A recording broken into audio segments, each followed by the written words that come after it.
let me see if I do this. Let me see if this works. Let me see if this works. TF Jenkins.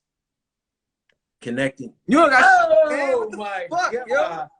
Yo. Finally, right? Wait. Me, right? Hold on one second. Right? Al, you find Al, just look at the comments and see all the shit that people were talking. But I just want to say a shout out to my sister from across the pond, Dominique. Dominique, I want to get you on the show. So hit me up and we will get you on. Hit me up and we'll get you on. Let's get you on. Can we get you on next week, Dominique? But stay on. But I just want to get you on because, you know, I got nothing but love for you and I'm glad you're doing well. And I want to have you on. And I felt like some reason your Wi-Fi was messed up. I'm not going to say it was mine. But this is the original guest that I was supposed to have on. So Al Jenkins, everybody say what's up to Al. They already talked about enough shit about me, so what's good? Yeah. Go, listen, Al, they calling you short bus Al. Where's his helmet, Al? They're going in, but you listen. Hey, Orlando. Yes. Did my cousin Rashad ride the short bus? He didn't ride the short bus. He didn't ride it. He said he rode the short bus. So we but, all you know, I was gonna talk shit to Rashad, man. Short bus, you know, you'd be like, yo, Rashad, didn't you ride the short bus? Then he'll look at you. Then you'd be like, well, you know, it was a nice short bus. I wish I could have rode that short bus with you. Yeah. You have to change the story up. So Al, thank you for finally figuring out how to get on. It was difficult for you. No, you never invited me. No, the reason why, no, I don't have to invite you. All you got to do is join in. Like, you see how everybody else is joined in? I could just scroll down and see your name and just add you once you're joined in, but I had to wait. I was clicking like a motherfucker. You was clicking, you was not clicking the way I wanted you to click, but you was still clicking. But brother, thank you. I appreciate you for being on. Al, if you don't know Al Jenkins, Al, let the people know what you do in the city. Just give them a little bit of a taste of what you do in the city. You know, I grew up in Worcester. I love the city. I think Worcester is the greatest place in the world. I coach basketball. I want kids to succeed in life. I want them to be better than I was or anybody that in my past was, and there's just so much more out there now than it was when we was young. Yeah, definitely, man. I got nothing but love for you, Al. I see you always all over the city doing a lot. You know, you coach the girls you still coaching the girls basketball team? Of course, Maine South till I die, baby. Maine South till you die. Listen, you always do a great job with your players. I always see you throughout the city doing like community stuff. So I really appreciate you and what you do for the students in our city. But I do have to ask you, because I have to ask all my guests, who was your favorite teacher coming up? That's one of the questions. Who is your favorite teachers coming up? Your ultimate, if you have to pick one. So I didn't have growing up first elementary school. I honestly don't even remember any of my teachers. Mm-hmm. High school, kind of don't remember my teachers, but college had a guy named Mr. Bartolome. Mm-hmm. And honestly, he kind of woke me to life. He first period in class, first day in class, he sat as a student. Oh, he sat with you guys as a student? You didn't look at him and be like, who's this old motherfucker sitting next to me? Nah, so we all sat in class because my mom was the registrar at the time at Quinn State. So all the basketball players had the same class. So we all was sitting in class like, where's this motherfucker at? And we all like, yo, we about to leave. And he stands up and like, where you gonna go? And he was a big guy about like, you know, driving while black, and he'd speak out, and he was a white dude. So it's like, yo, what the fuck? Yeah. It was like, this guy is for us, but it was a weird moment, you know? That's a very strange way to introduce yourself to your class as a professor, to like sit with them, and then when everybody's about to leave, it'd be like, where you guys going, motherfucker? Yo, Yo, where you supposed to be at? That's exactly what he did. I was in class with Mo Horton and all these Keith Baxter, Aaron, your brother. And my brothers. You telling people that I know. Keith Baxter. Who's that? It's my brother. Yeah. Okay. You don't know him. But yo, we was all in the same class because my mom had us all in the same class, and we're like, yo. But he loved us. What was the? Let me ask you this: what was the point of that strategy of like, what was the point of sitting with the students until they just said like, "Yo, let's get out of here"? And he was like, "Where you guys going?" I know he had to have a follow up to that because it'd be weird if he didn't. Like, I think he felt like I'm not sure because he developed a really good relationship with the basketball guys and saw how they were like camaraderie, and me, Mo, and all them, like we stuck together. But like I feel like it was almost like, what do you want for yourself? Like, are you here for you or are you here for somebody else? Yeah. So like, are you here to better your life, or are you here to just be here? Yep. And I think he spoke to me, Mo, and a lot of the basketball players because he kind of set us straight forward. Yeah. Because there are a lot of kids that, you know, they probably go to school just for basketball. You know what I mean? Like, just like, I'm here just for that. And or just because that's what I do. Yeah. You know, I can see that. Mm-hmm. And he really spoke to the, like, he was the white guy that really spoke to the kids that didn't really think that he was speaking to. You know what I mean? Like, it's hard to explain, but like, so he was relating. He was like, what's that movie? What's the movie? Gangster's Paradise. But he was a dude. So every Friday, right, with every class, he'd be like, "Don't get caught DWB." What is DWB? Driving while black. Oh, don't get caught. That's what he would tell you. every Friday. Don't get caught DWB. Every Friday, yeah. But he knew. Yeah, he knew what was up. He was woke. Yeah. So like, and he'd always come in Mo's face. Yo, it was crazy. But you say, but out of all the teachers you've ever had, he's probably been the one that's been the most impactful. Yeah, because he was real. He didn't give a fantasy. He wasn't selling a dream. Yep. You know what I mean? Like, I feel like I went to St. Peter's, like, that shit was a dream. You know what I mean? Like, when I look now and I look back at my high school career, like, it's whack. Yeah. Now, what do you mean? What do you mean? Because I don't want to put words in your mouth. What do you mean by it was a dream? Like, to what extent? I feel like being underprivileged, you look at, like, the fortunate, like, oh, it's better. Yep. But it's not. Because, like, my whole high school career, I go to school and then I leave. Like, I come home at 2:00, but I go hang out with everybody from Doherty. Yeah. And I play ball with Yanni, Alberg, all these cats. And the people that were from less fortunate places were more truthful, more real, more down to earth. And I just feel like that Catholic school upbringing kind of misguided my judgment. You know what I mean? Okay.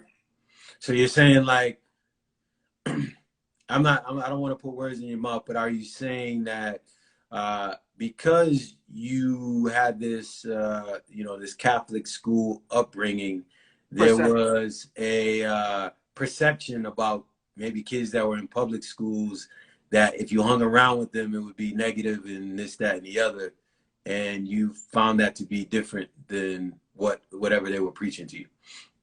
Yeah, well, I feel like if I went to public school, I probably wouldn't have graduated.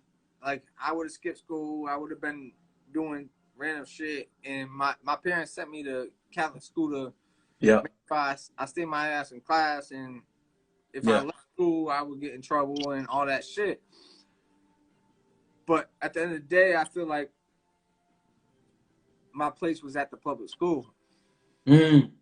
You know what I'm saying? Well, the cool thing about that whole situation is, I will say that me knowing you, me seeing you grow up, you know, me being someone older, you hung out with my younger brothers. You know, it's cool that you took your talents and your experience as a kid growing up in Worcester, and you brought those to the public schools. So I think that that's a blessing, you know. But yeah, man, like I can understand that. Like, but like I don't want to give this perception. Sometimes there's this negative perception of being at a public school that all the kids are gonna go. No. And you working at a public school. Yeah, I work there, baby. Yeah, you know that. You know this it's crazy. Some kids is gonna like excel in that situation. They're gonna do the best that they can, and you know, and then some kids are gonna kind of fall short. But I think I will say this. I believe that sometimes based on the environment you're in, like, so for example, if you're in an environment where the norm is everybody goes to school, nobody skips class, you're less likely to do things like that. Whereas in a public school, it might happen more often. And because it happens more often, then, you know, more kids tend to do it. I agree 100%. Mm-hmm. 100%. Now, let me ask you this, because this is the real nitty gritty, because I know you're in the school system. And unfortunately, with Instagram Live, it's not like Facebook Live where you can just go for a long time. So we actually have a short period of time. But I do want to say this. Anybody here have any questions for Al? While you guys go do that, I got a question for you, Al. You know the show's called School Tales, right? Of course. So I want to hear one of your funniest school tale moments, and shout out to your teacher, man, that was impactful to you when you were at Quincy. But what's that story that, if you had one story you could tell everybody, one that cracks you up every time you think about it, what would that be? Did it happen when you were a student, or did it happen while you was a teacher? So I'm gonna say it happened when I was a teacher. Okay. I was working at North High School. North High. Shout out to the polar bears out there. Polar bears, we out here. And there was a teacher I was working with, and he was a very he didn't like germs. Right? Germaphobe. Okay. Germaphobe, right? And it was what was it? April Fool's Day, right? Okay. This is already sounding unbelievable. It's already sounding good. So I knew he was a germaphobe, and I'm like, it's a perfect moment. He's like, yo, I'm going out for lunch. I'm going to Regatta. I'm like, oh, time to set the show up, right? Yep. So I told the kids, I'm like, yo, go get the kid with the dirtiest clothes, throw them all on his desk. Wait. You just told someone to go get the kid with the dirtiest clothes to throw it on his desk. Well, everybody knew he had the dirtiest clothes, and he had clothes in his locker from like 3 years ago. Oh, damn! No, you had a pig pen. Yeah, up in the school. So like, yo, go get your clothes, and okay. He already didn't like the kid, so it's like, oh, that's perfect. So and then like, it just got real bad. So like, I'm like, yo, do this, do that. He coming back. One of the kids, he's like, yo, I got a condom packet. I'm like, oh shit. He got a condom packet, right? He has a pack of condoms, or a condom packet? What is that, like instant condom? Like he got a condom pack, and he's like, so okay. So he puts lotion in the condom, puts it all on his desk. Wait a minute. You're supervising this shit? Hey, I went over this with the principal. Oh, you were okay. Okay. So I was like, This yo, this is what we working at North High. It's April Fools. We gotta have an April Fool's joke. This is what I didn't expect the condom, the lotion, and all that. Yeah. But guess what? Hey, I had a laugh. You know what I mean? Wait. So you put the dirty clothes on his desk, right? Yep. Condom. And then you took the kid had the condom pack. Put it in the trash. You put the condom pack in the trash? Loaded with lotion though. It looked like bad. Oh, it looked bad. It looked like a lot of people. But you know, like. But it was lotion. Yeah, but what could happen, right? You know what I mean? Like, come on now, come on. Okay, so all of this is in the little waste bin, right, in his classroom now. The clothes are on his desk. The clothes are on his desk. Okay. Yeah, all right, he's setting this up. So we get word he coming up the stairwell. We're like, oh shit, like this shit's going down. Like he came back too early. So he come up, grabs all the kids' clothes, throws them in the trash. Like, fuck, what the fuck? Like, he starts cussing everybody out. Oh, wow. So he lost it. Yo, but we knew that shit. Like, we knew that reaction. Yep. And, whatever, that shit happened, whatever. The principal don't give a fuck. Like, I already told, I was like, yo, we doing this shit. Like, he already know the dude's kind of soft, so we already did this shit. But the worst part of the whole shit, next class, the kids want to play a prank on the next teacher. Oh, so the kids, you guys done motivated the kids to just lose their damn mind that day. Yeah. Wait. So I want to hear about the condom in the basket. What happened when he seen the condom in the basket? Oh, he freaked the fuck out. He threw the clothes in the street. He threw the trash in the street, like the hallway. Like, yo, this shit was crazy. Yeah, that is kind of losing it. Like, and then what did they? Were you like April Fools or anyone? No one you just left it there and that was it. I did the Dave Chappelle and was like, we walked out of that bitch. No lie. Wow. Yeah, but like, all the kids, but the kids like the next period, like they flipped all the desks for the next teacher. Like they wild out. See, I was like, I didn't have no part of that. I had to. Wait. So that was the trick? Like they just came in and they flipped the desk over, and then what? Did they say April Fools or they just? No, they tried to outdo my condom and all that shit. They tried to outdo. Yeah. You sure you're supposed to be working with kids, man? You encouraging them to do some very weird things. But you know, Orlando. It's April Fools, though. I get you. It's April Fools. Yeah. I work with the STEP students. And you gotta have fun. So we gotta incorporate some sort of camaraderie. Oh yeah. There you go. I get you. I get you. At the end of the day, I feel like no harm. No harm. You know what? When you just said that to me, and you said I work with the STEP students, I'm thinking to myself, I don't think it's a good name to call the students STEP students. You know what I mean? Oh, I hated that. Like the name is just why are you calling them STEP? These are my foster students. You know what I'm saying? Like it's just like that. But it's like these are my honor students too, though, right? Those are your honor students. But what's the difference? Yeah, no, there is no difference. To me, I mean, an honor student might not fill a condom up with lotion. They might, they might think that might not get them into college, so they might chill out on that one. Right, but like, there's no difference. I got you on that. It's the kids.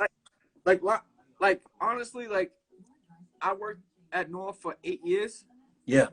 And 8 years, like a lot of these teachers didn't have no confidence in these kids to do anything good. Yeah. You know what I mean? Like, be successful, almost. Yeah.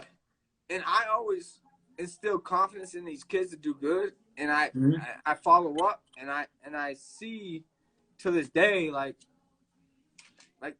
all my kids are doing great. Yeah.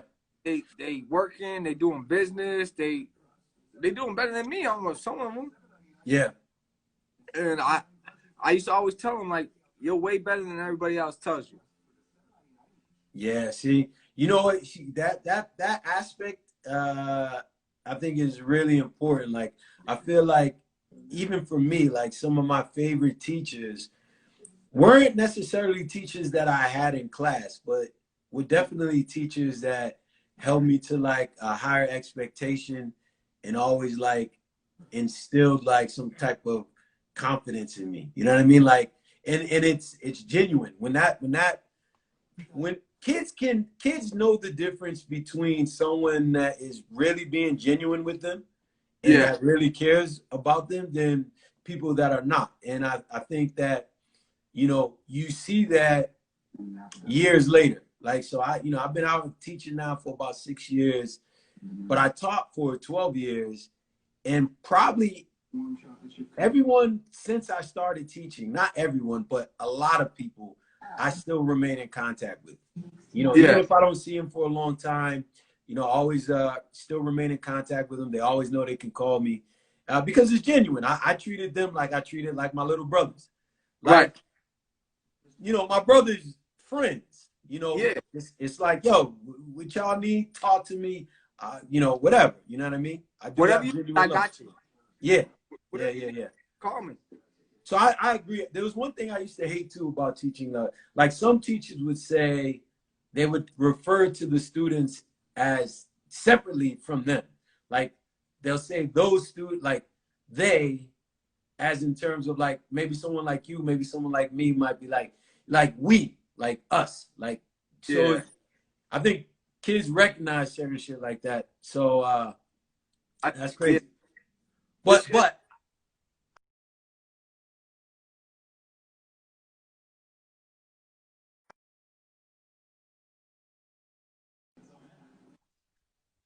I definitely want to hear about what else you got, because I know you got more.